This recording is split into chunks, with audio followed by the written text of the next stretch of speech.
Hi everyone and welcome back to Teacher Zhai.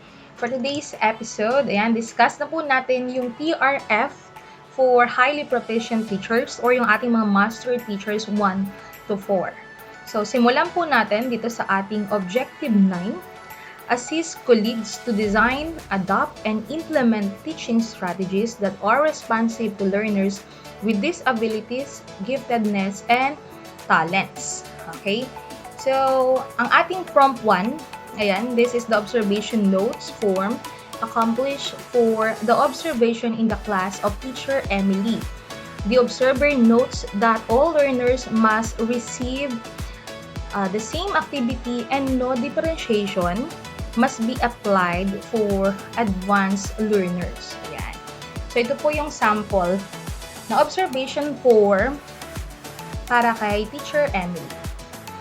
And ang observer natin ay si Ma'am Veronica San Vicente. Ang subject ay MAPE for grade 7. Ayan. So, may nakalagay dito na note, why was there a special activity for one student?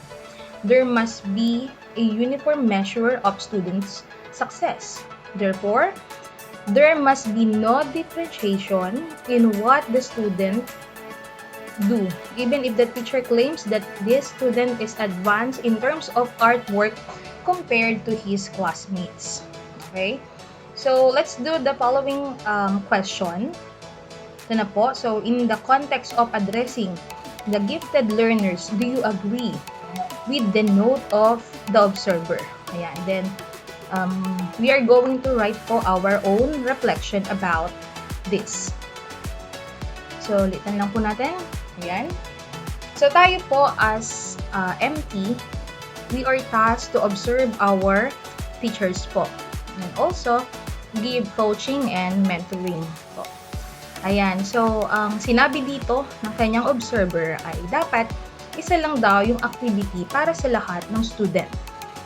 But, in the case of Ma'am Emily, okay, so, nakita niya na meron siyang gifted student. Kaya, nagbigay siya ng special activity para doon.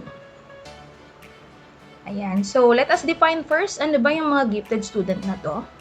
Gifted students have potential that is significantly higher than normal in one or more of the following domains. It's either intellectual, creative, social, or physical.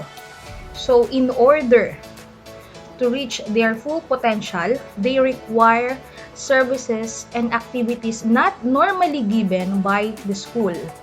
Ayan. So, gifted students are exceptionally in one or more academic fields. So, you may read this book. I'm going to give the link later para if in case na gusto nyo maging basis ito para sa inyong mga TRF. Therefore, ano yung reflection ko about the observer's note? Ayan, I disagree with the observer's observation. Again, ito po ay my own opinion. It doesn't mean na ito po yung tama. So, you as observer, pwede nyo pong ilagay dito kung ano yung reflection nyo patungkol po sa observer note ni Ma'am Veronica.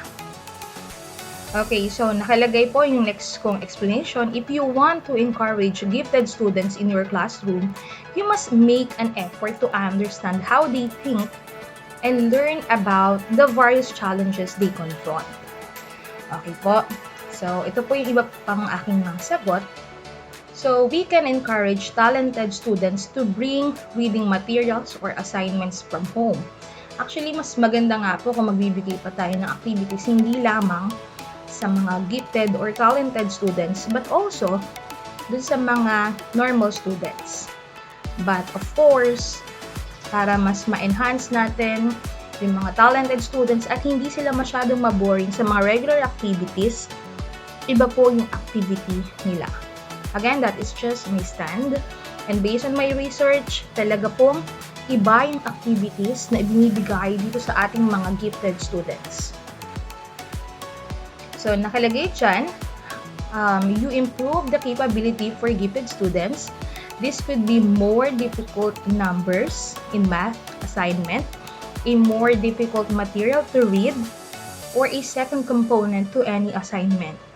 You can add a challenge by having students write an explanation of their thinking, or you can add an application component where students apply the basic skills to a real-world situation. Okay, so ayan po yung aking reflection.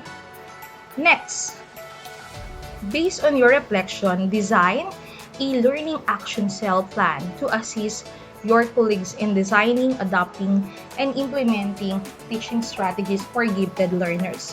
Then attach your LAC plan here. Okay, so nagkaroon na actually kami ng learning action cell pertaining to the TRFs and other MOVs for the RPMS for 2021 and 2022. Hindi lang masyadong detailed yung aming LAC session about this, pero na-touch siya. Okay? Our teachers also created their own learning or DLT. Ayan, so ito po yung sample memo for that. Ayan, so ito naman po yung sample activity. Okay, so as you can see, we have the routinary activities for IPCRF, review and MOBs. Ayan, dito na po namin na-discuss yun. Then, on the third day, andyan na po ang aming DLT workshop, followed by the demo teaching. Okay po? Ayan. So, dito po pumasok yun. So, next naman po natin i-discuss is the Objective 9 Promptu. Okay, so sa mga humihingi po ng soft copy ng ating TRF Objective 9, ayan po, punta po kayo dito, tinyurl.com/uppercase na MT, then lowercase na OBJ9, then uppercase po ng TRF. Then, enter nyo po. So, wait lang po kayong mag-load at lalabas na po ang ating TRF. So, pwede nyo pong i-download dito po sa site na to. Kung ayaw nyo pong i-download, pwede naman po ito i-copy if you want it to be your basics. Okay? So, Objective 9, Promptu, design a lesson plan for learners with disabilities. So, kung yung kanina, for gifted students, this time for learners with disabilities. Not necessarily SPED students, but also the learners with learning disability. Okay po? So, present and discuss your lesson plan to your colleagues during LAC session. Have your school head sign your lesson plan as proof. Okay, so this is my annotation. So, students who are learning disabled have a significant gap between their academic achievement in their intellectual activities or abilities in one or more of the following areas. It's either oral expression, listening comprehension, and written expression. Okay? So, to address the challenge in teaching students with learning disabilities, I'll create an activity for this student. Ayan. So, kumuha pa po ako ng mga article na related para dito. So, ang usual kasi na learning disability ng student is yung may poor auditory memory in both the short and long term, has a low tolerance level and high level of frustration. Okay, low self-esteem or easily distracted. So, I look for an article related to this. Ayan. So, 7 ways to increase a student's attention span. So, one of the strategies that might help increase the attention and improve the overall outcome of tasks of a student is to include physical activity. So with that note, I will create an activity named Act Out Stories. So this activity will both create collaboration of students and at the same time increase students' engagement. Okay po? So ayan, nakalagay is mag-attach daw ng lesson plan. Ayan yung ating lesson plan, attach. And also signed by the school heads and head teacher.